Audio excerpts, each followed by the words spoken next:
da igreja quero me consagrar.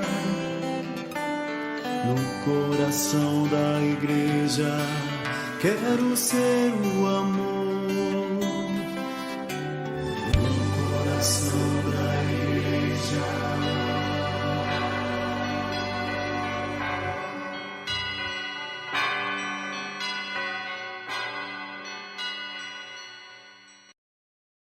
Olá, amados irmãos e irmãs, com a graça de Deus estamos aqui mais uma vez.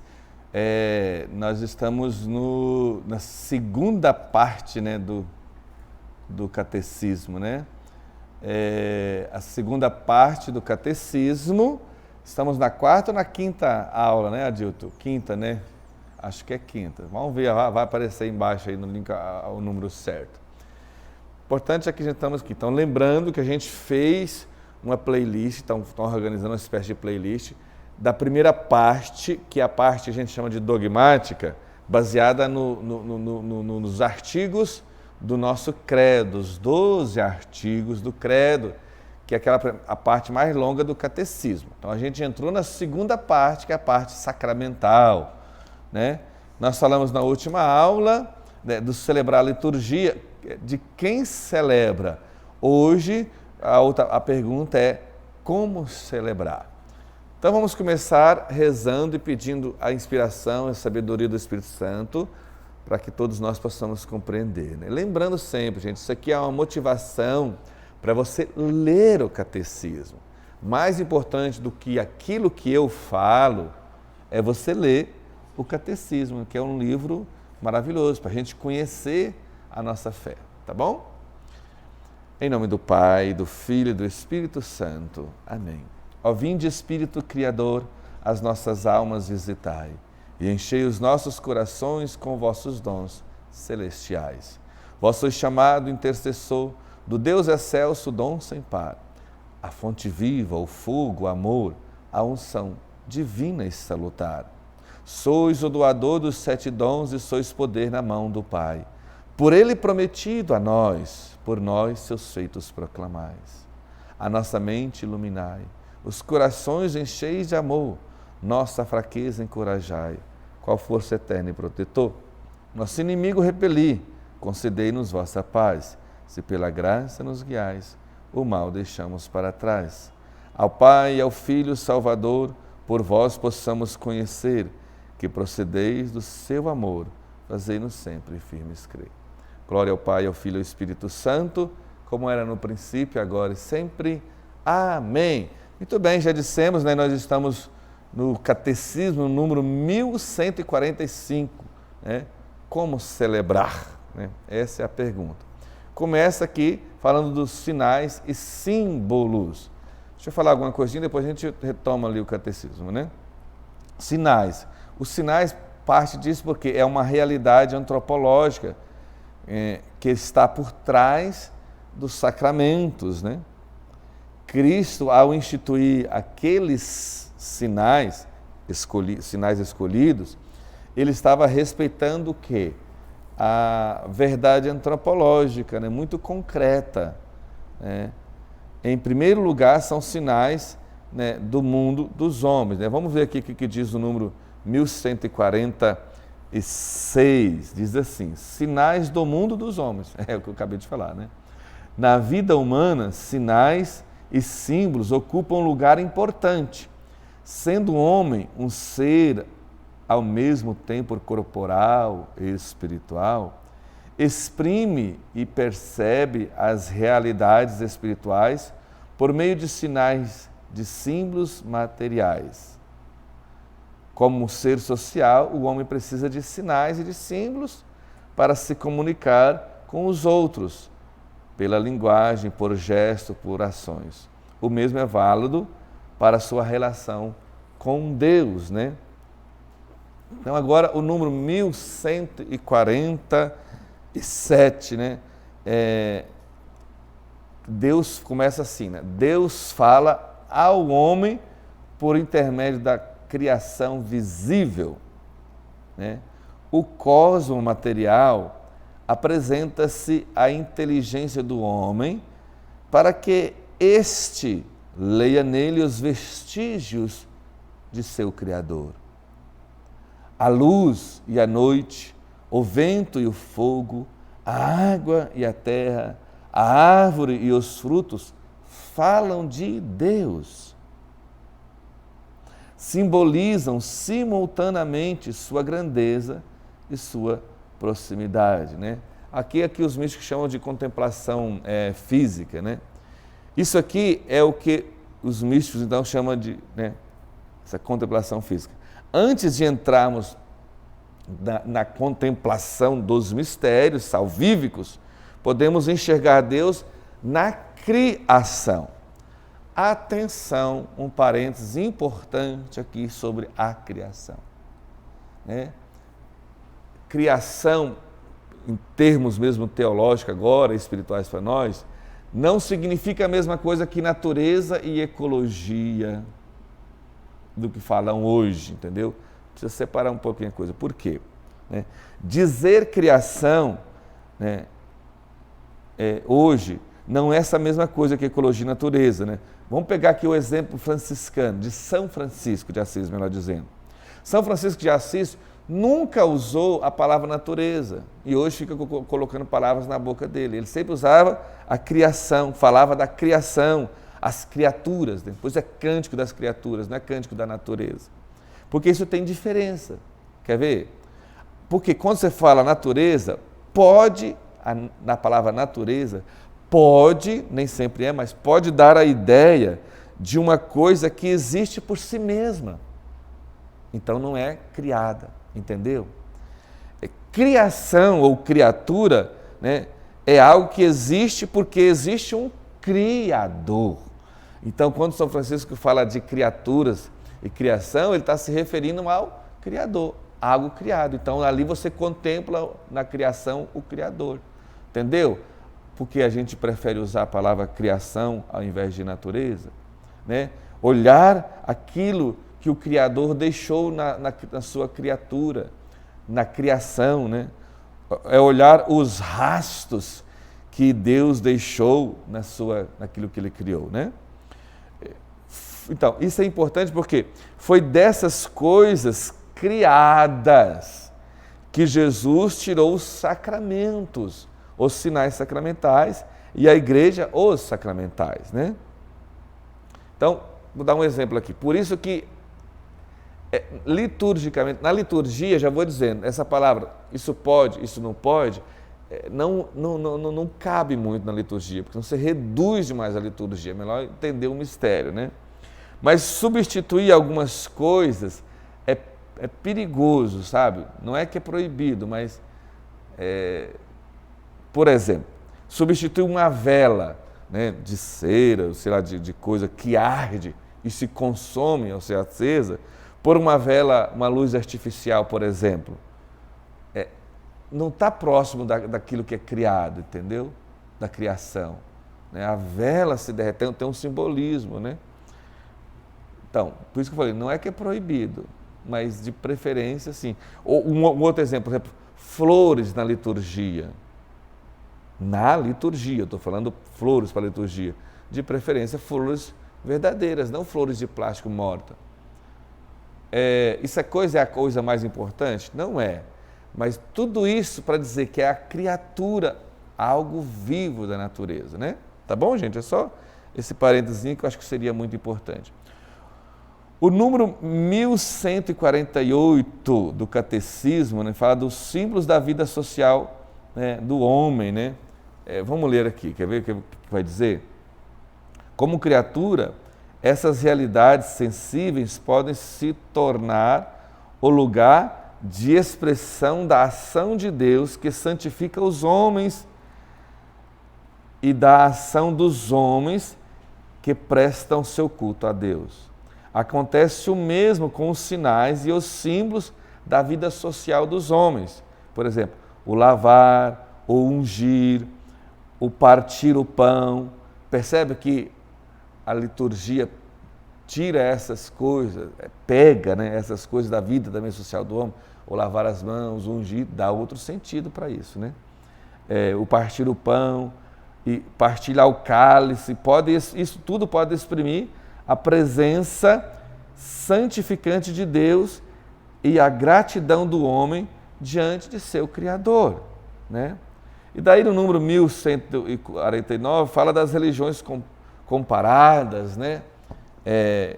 O que é importante? O catecismo aqui, gente, não sei se vocês conseguem perceber, ele faz assim uma abordagem de baixo para cima, né? Começa daquilo que é importante para o mais importante, o mais importante, o mais importante, o menos e o mais, né? Então, por isso que ele começa com a natureza, melhor dizendo, usar a palavra a criatura, a criação e as criaturas, passa para mais importante que isso, dá um passo acima, os sinais da vida social do homem, né, e assim por diante, percebe? Então o catecismo aqui faz uma abordagem inicial de baixo para cima da realidade criatural, né?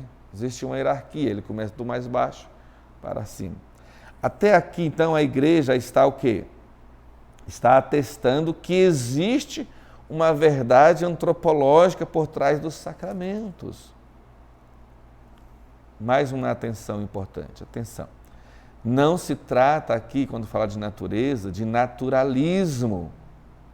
E dizer que os ritos, quando se fala das religiões comparadas, no número 1149, leia lá, tá, gente? Quando eu não leio, mas vocês leiam, então, que é importante.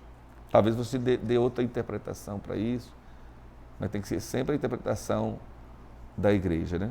Então, os ritos de outras religiões têm menos valor, não tem valor igual ao rito. A igreja só faz uma comparação, né? Que estamos dizendo apenas que existe uma verdade dos homens que está na estrutura do ser humano, o simbólico e o ritualístico que está no próprio ser humano. Por isso ali das religiões comparadas, que já é natural do ser humano esse ritual, esse simbolístico, né? Esse simbolismo, que está na próprio ser humano. Isso tudo foi tomado por Cristo dentro da obra sacramental, e a igreja dentro dos sacramentais, né? Da obra dos sacramentais, né? Ok? Capisce, como diz os italianos? Se não avete capito, se não entenderam, né? Fique com o que está dizendo o catecismo, tá bom, amados irmãos? Mais umas coisinhas aqui, no número 1150, aí vai falar das sinais da aliança, né? O povo eleito de Deus. Sinais da aliança, aqui podemos ver uma realidade que vai além da realidade antropológica. Ou seja, existe uma realidade anterior lá no Antigo Testamento que a igreja não abandona. Você pode ver que todo o ritual da igreja, a liturgia, tem também raízes lá no Antigo Testamento, tá, gente? Embora essa igreja sempre dá um sentido novo, cristológico, né? Então, a liturgia da igreja não foi criada do nada, né? Teve uma longa preparação. Então, por quê? Jesus não abandonou o Antigo Testamento. Lembra que Jesus falou, Jesus veio dar pleno cumprimento da lei, não aboli-la, né? Então não podemos abandonar aqui do Antigo Testamento também, mas dar um novo sentido, dar pleno cumprimento, um sentido cristológico de tudo, né? Não é o assunto aqui, a gente até já falou sobre isso na parte dogmática, lá do credo, né? Que o Antigo Testamento, nós, católicos, cristãos, lemos com um olhar cristológico, com o olhar da ressurreição de Jesus, né? Então, vou só ler esse número 1150, que acho que é importante. Sinais da aliança. O povo eleito recebe de Deus sinais e símbolos próprios que marcam sua vida litúrgica. Estes não são mais apenas celebrações de ciclos cósmicos e gestos sociais, mas sinais da aliança, símbolos das grandes obras realizadas por Deus em favor de seu povo. Entre tais sinais litúrgicos da antiga aliança, podemos mencionar, por exemplo, a circuncisão, a unção e a consagração dos reis e dos sacerdotes, a imposição das mãos, o sacrifício e principalmente, claro, a Páscoa. A igreja vê nesses sinais uma prefiguração dos sacramentos da nova aliança, né? No número 1151, os sinais que Cristo assumiu. Diz assim: em sua pregação, o Senhor Jesus serve-se muitas vezes dos sinais da criação para dar a conhecer o mistério do reino de Deus. Realiza suas curas ou sublinha sua pregação com sinais materiais ou gestos simbólicos. Dá um sentido novo aos fatos e aos sinais da igreja, da antiga aliança, particularmente o êxodo e a Páscoa, por ser ele mesmo o sentido de todos esses sinais. Tudo isso do Antigo Testamento é a prefiguração do próprio Cristo, né? Ok? Aqui no número 1152, os sinais sacramentais. Então, desde Pentecostes é por meio dos sinais sacramentais de sua igreja que o Espírito Santo realiza a santificação. Os sacramentos da igreja não revogam, antes purificam e integram toda a riqueza dos sinais e dos símbolos do cosmo e da vida social. Além disso, realizam os tipos e as figuras do Antigo Testamento. Significam e realizam a salvação operada por Cristo. Prefiguram e antecipam engasguei aqui, gente. Além disso, realizam os tipos e as figuras da antiga aliança, significam e realizam a salvação operada por Cristo. E prefiguram e antecipam o quê? A glória do céu. Né? É importante. Pois aqui vai falar de palavras e ações, que é a forma da liturgia. O que a liturgia fez? Né? A liturgia uniu, a liturgia é a união da liturgia da palavra e a liturgia do sacrifício. Por exemplo, o exemplo disso é na missa, né? Que une, né, a liturgia da palavra ao sacrifício, né? Palavra e gestos, ou palavras e ações, né? Se unem nos sacramentos, todos os sacramentos. Isso fica mais claro na liturgia da missa, mas todos usam palavra e gesto. A palavra que é dita no rito, mas a palavra proclamada. Por isso que no batismo, mesmo, né, fora da missa, você usa a palavra de Deus. Sempre tem a liturgia da palavra, né, que seja uma leitura, né? É preciso dizer. Liturgia da palavra e uma liturgia o quê? Eucarística, podemos dizer assim, do sacrifício, né? Então, é o que vai dizer, vocês leem isso aqui. E, finalmente, aqui fala sobre o canto e música na liturgia. Não vou detalhar isso aqui, porque não é a intenção fazer uma instrução sobre a música, mas a gente precisa aprender um pouquinho, né? Conselho, principalmente aqueles da liturgia que estão acompanhando, aqueles que cantam, a ler essa parte aqui, do número 1156, né, até o número 1158, né? Então, por exemplo, existe canto religioso e canto sacro. Qual que é a diferença? Existe uma diferença, uma sutil diferença. Canto sacro é o canto sagrado, é aquele canto que já faz parte da liturgia. O canto religioso, que tem temas religiosos, e aí você pode pôr, né, o que você quiser, o ritmo que quiser, não tem problema nenhum. Né? Depende, né? Para mim eu tenho preconceito com alguns ritmos, mas tudo bem. Mas na liturgia não dá para colocar qualquer música. Ah, padre, essa música é tão linda. É tão linda, é uma música religiosa, que ótimo. Mas às vezes ela não cabe na liturgia, entendeu? Não dá. Às vezes por causa do próprio ritmo. E às vezes por causa da letra. A letra é linda, mas não tem a ver com a liturgia. Então, na liturgia, eu já estou falando demais, falei que não ia dar curso de liturgia, né? Hoje é o irmão Gabriel que está aqui. Ele falou que não dá curso de liturgia, de música na liturgia, já estou falando. Mas leia, gente. Eu quero ler aqui uma citação de Santo Agostinho, falando da música. Quanto chorei ouvindo vossos hinos e vossos cânticos. cujas melodias suaves ecoavam em vossa igreja. Que grande emoção! Aquelas melodias fluíam em meu ouvido e destilavam em meu coração a verdade, trazendo um ardoroso sentimento de piedade. As lágrimas que me corriam pela face me faziam bem. Né?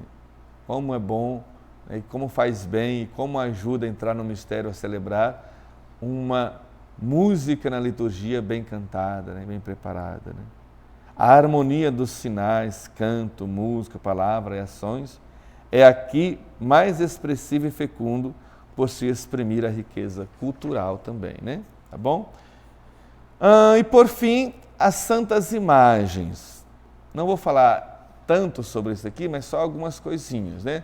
Depois vocês leem, porque é bem polêmico, mas acho que talvez a gente faz um curso especial só sobre a imagem e sobre ídolos, né? Mas as imagens eram proibidas do Antigo Testamento, fazer imagem de Deus. Por quê? Porque Deus não tinha se encarnado. Então não podia fazer imagem de Deus. Mas, se você procurar lá no livro do Êxodo, e principalmente no Levítico, quando Deus dá as instruções para fazer o templo, por exemplo, lá quando Salomão faz o templo, na entrada do templo ele mandou colocar 2 querubins enormes, que a gente em pé passava embaixo deles. O que é querubim, gente? O que é querubim, ô Gabriel? Irmão Gabriel? É um anjo. Então era a imagem de anjos. Os judeus passavam embaixo dessas imagens enormes. Gente. Nos objetos litúrgicos que ele usava, tinha símbolos. Então, cuidado. Né? Mas não podia fazer imagem de Deus, porque Deus tinha se encarnado. Depois que ele se encarnou, pronto. A idolatria está no coração das pessoas, não no objeto. Né? Ídolo é muito mais que imagem. Né? Eu já falei isso aqui, eu acho, uma vez.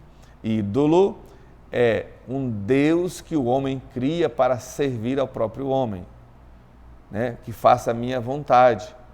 Então, nesse caso, às vezes eu posso fazer de próprio Jesus Cristo um ídolo, quando eu uso ele para fazer a minha vontade, é o que eu quero, só o que meus sonhos, né? Como diz o Nelsinho Corrêa, que fez aquela música, eu não quero só dizer amém, preciso mostrar para o mundo que eu creio, ele dizia, né? Deus é Deus, eu devo ser adorador. Eu sou o servo, ele é o Senhor. O ídolo é o contrário. Eu sou o Senhor e Deus é meu servo. Ele faz a minha vontade. E quando ele não faz, eu mudo, procuro outro. Isso é idolatria. Tá vendo? Não está fora, não está no objeto. É o que o meu coração faz do objeto. Uma imagem pode se tornar um ídolo? Pode.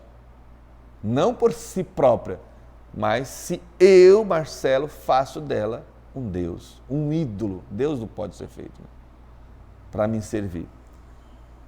Acho que ficou claro, né, Gabriel? Deu para entender, né? Não compliquei a vida de ninguém, não.